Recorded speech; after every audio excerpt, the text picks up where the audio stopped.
കിതാബ് അഖ്ബാറുൽ ആഹാദ് എന്ന അധ്യായത്തിൽ ഇമാം ബുഖാരി കൊണ്ടുവന്ന എല്ലാ കാര്യങ്ങളും കർമ്മപരമാണോ അതല്ല വിശ്വാസപരമായ കാര്യങ്ങളിൽ ഏതെങ്കിലും ഇമാം ബുഖാരി കൊണ്ടുവന്നിട്ടുണ്ടോ ഇല്ലേ?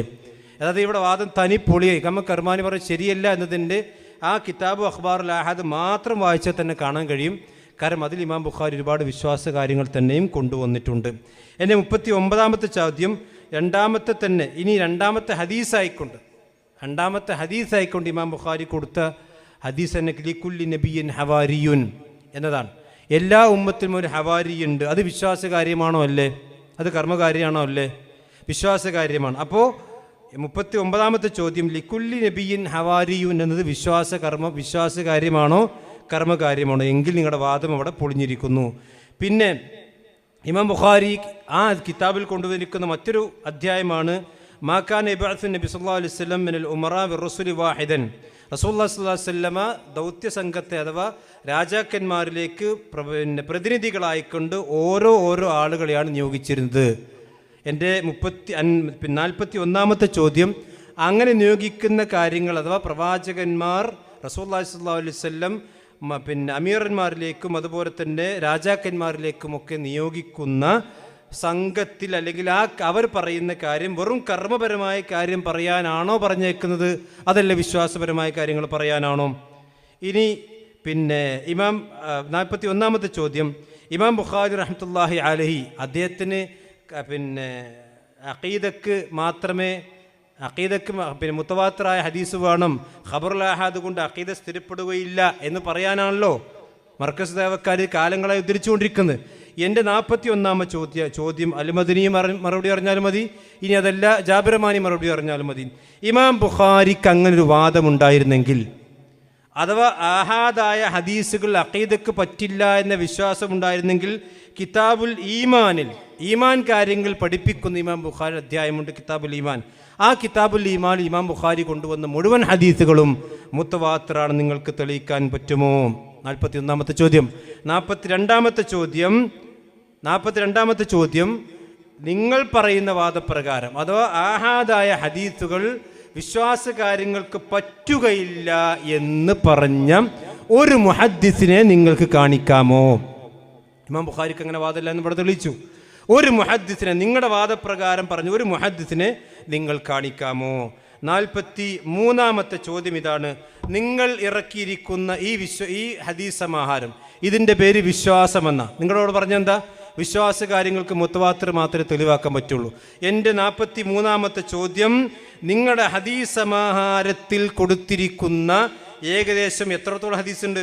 800 ചില്ലാനോളം ഹദീസുകളുണ്ട്. ഈ ഹദീസുകൾ ഏകദേശം 805 ഹദീസുകളുണ്ട്. ഈ 805 ഹദീസുകളും 810 ഹദീസുകൾ 810ഓളം ഹദീസുകൾ അതിൻ്റെ അവസാന നമ്പറാണ് ഞാൻ പറഞ്ഞിട്ടുള്ളത്. ഈ 810 ഹദീസുകളും നിങ്ങൾ കൊടുത്തിരിക്കുന്ന വിശ്വാസകാര്യങ്ങൾക്കാണ്, ഇതിൽ കർമ്മകാര്യങ്ങളേ അല്ല. ഈ വിശ്വാസകാര്യങ്ങൾക്ക് മാത്രം നിങ്ങൾ ക്രോഡീകരിച്ച ഈ ഹദീസ് സമാഹാരത്തിൽ കൊടുത്തിരിക്കുന്ന മുഴുവൻ ഹദീസുകളും മുത്തവാത്തിറാണെന്ന് തെളിയിക്കാൻ നിങ്ങൾക്ക് സാധിക്കുമോ? അപ്പോൾ നിങ്ങളൊരു വാദം അങ്ങോട്ട് പറയാം. നിങ്ങൾക്ക് പറ്റാത്ത ഹദീസ് തള്ളാൻ വേണ്ടി നിങ്ങളൊരു വാദം പറയാം. നിങ്ങൾക്ക് പറ്റുന്നതാണെങ്കിൽ അതിന് മുത്തവാത്തിർ വേണ്ട, ഹദീസ് വേണ്ട, മൗദൂ ആണെങ്കിലും അതും കെടുക്കുക. അത് ശരിയല്ലല്ലോ. 45ാമത്തെ ചോദ്യം, നിങ്ങൾ പറയുന്ന സർവ്വ മുഹദ്ദിസുകളും ഈ വാദമുണ്ട് എന്ന് നിങ്ങളുടെ അത്തൗഹീദ് നിങ്ങൾ എഴുതിയിട്ടുണ്ട്.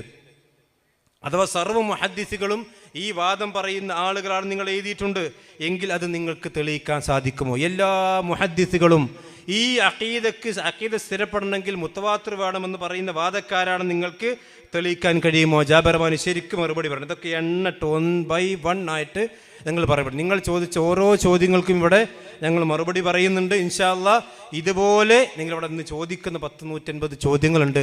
അത് മറുപടി പറഞ്ഞാൽ ഇൻഷാ അല്ലാഹ് ഈ ഗണ്ണനം മുതലാവും. അത്ര നമുക്ക് പറയുള്ളൂ. അതുകൊണ്ട് ശരിക്കും മറുപടി പറഞ്ഞോളി. സർവ്വ മുഹദ്ദിസുകളും അഖീദ സ്ഥിരപ്പെടണമെങ്കിൽ മുത്തവാത്തിർ വേണം നിങ്ങൾ എഴുതിയിട്ടുണ്ട്. ആ മുഹദ്ദിസുകൾ ആരൊക്കെയാണ്? അതിന് തെളിവ് നിങ്ങൾ ഉദ്ധരിക്കണം. 46ാമത്തെ ചോദ്യം ഇതാണ്, അഥവാ നിങ്ങൾ പറഞ്ഞിരിക്കുന്ന കാര്യങ്ങളുണ്ടല്ലോ, അഥവാ ഖബറുൽ ആഹാദ് കൊണ്ട് അഖീദ സ്ഥിരപ്പെടില്ല, അമല് പറ്റും എങ്കിൽ ഞാൻ ചോദിക്കുന്നു, വിശ്വാസത്തിൻ്റെ പിൻബലമില്ലാത്ത ഒരു അമലിന് നിങ്ങൾക്ക് കാണിക്കാൻ പറ്റുമോ? ഒരു അമലിനെ കാണിക്കും. നിങ്ങൾ പറഞ്ഞത് അമലെടുക്കാൻ പറ്റും, വിശ്വാസത്തിന് പറ്റൂല. അപ്പോൾ ഈ അമലെടുക്കണമെന്ന് വിശ്വാസം ഇല്ലാതെയാണോ? വിശ്വാസത്തിൻ്റെ പിൻബലത്തിലല്ലേ അമലുണ്ടാകുള്ളൂ. അപ്പം ഒരു അമൽ, വിശ്വാസത്തിൻ്റെ പിൻബലമില്ലാത്ത ഒരു അമൽ നിങ്ങൾക്ക് കാണിക്കാൻ പറ്റുമോ? ഇനി മാത്രവുമല്ല, 46ാമത്തെ ചോദ്യം ഇതാണ്. നിങ്ങളുടെ വാദത്തിന് വേണ്ടി, വിശ്വാസപരമായ കാര്യങ്ങൾക്ക് വേണ്ടി ഒരു ഖബറുൽ ആഹാദ് പോലും മർക്കസ് ദഅവ വിഭാഗം തെളിവാക്കിയിട്ടില്ല എന്ന് പറയാൻ നിങ്ങൾക്ക് ധൈര്യമുണ്ടോ? എൻ്റെ 46ാമത്തെ ചോദ്യം ഇതാണ്. നിങ്ങൾ പറഞ്ഞില്ല ഖബറുൽ ആഹാദ് കൊണ്ട് അഖീദ സ്ഥിരപ്പെടില്ല, വിശ്വാസകാര്യം മാത്രമേ പറ്റുള്ളൂ. ആ ഖബറുൽ ആഹാദ് കൊണ്ട് പിന്നെ മുത്തവാത്തിർ വേണമെന്ന് പറഞ്ഞല്ലോ.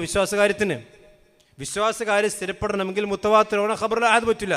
എൻ്റെ ചോദ്യം, നിങ്ങളുടെ വിശ്വാസ കാര്യങ്ങളായിക്കൊണ്ട് നിങ്ങൾ പഠിപ്പിക്കുന്ന എല്ലാ കാര്യങ്ങളും ഖബറുൽ ആഹാദ് കൊണ്ട് ഒന്നും തന്നെ ഞങ്ങൾ സ്ഥിരപ്പെടുത്തിയിട്ടില്ല, മുഴുവൻ മുത്തവാത്തിറാണ് എന്ന് നിങ്ങൾക്ക് തെളിയിക്കാൻ സാധിക്കുമോ? മാത്രവുമല്ല, 47ാമത്തെ ചോദ്യം ഇതാണ്. ഖബറുൽ ആഹാദിന് ഒറ്റപ്പെട്ട ഹദീസുകൾ എന്ന അർത്ഥം പറയുന്നവർ ഹദീസ് നിഷേധികളാണ് എന്ന് നിങ്ങൾ ഈ സമാഹാരത്തിൻ്റെ ആമുഖത്തിൽ കൊടുത്തിട്ടുണ്ട്. എന്നാൽ അബ്ദുസ്സലാം സുല്ലമി അദ്ദേഹത്തിൻ്റെ ഈ പുസ്തകത്തിൻ്റെ 143ാമത്തെ പേജിൽ ഖബറുൽ ആഹാദിന് ഒറ്റപ്പെട്ട ഹദീസുകൾ എന്നാണ് കൊടുത്തിട്ടുള്ളത്. അപ്പോൾ ഇതിൽ ആരാണ് ഹദീസ് നിഷേധി? അബ്ദുസ്സലാം സുല്ലമി ഹദീസ് നിഷേധിയാണോ? ഇതിൽ കൊടുത്ത് തെറ്റാണോ? ഖബറുൽ ആഹാദിന് ഒറ്റപ്പെട്ട ഹദീസുകളെന്ന് പിന്നെ ഹദീസ് നിഷേധികളാണ് കൊടുക്കുക എന്ന് നിങ്ങളുടെ സമാഹാരത്തിൽ പറയുന്നു. അബ്ദുസ്സലാം സുല്ലമി ഇത് കൊടുത്തിരിക്കുകയും ചെയ്യുന്നു. എൻ്റെ ചോദ്യം, അബ്ദുസ്സലാം സുല്ലമിയെ നിങ്ങൾ ഹദീസ് നിഷേധിയാക്കിയിട്ടുണ്ടോ?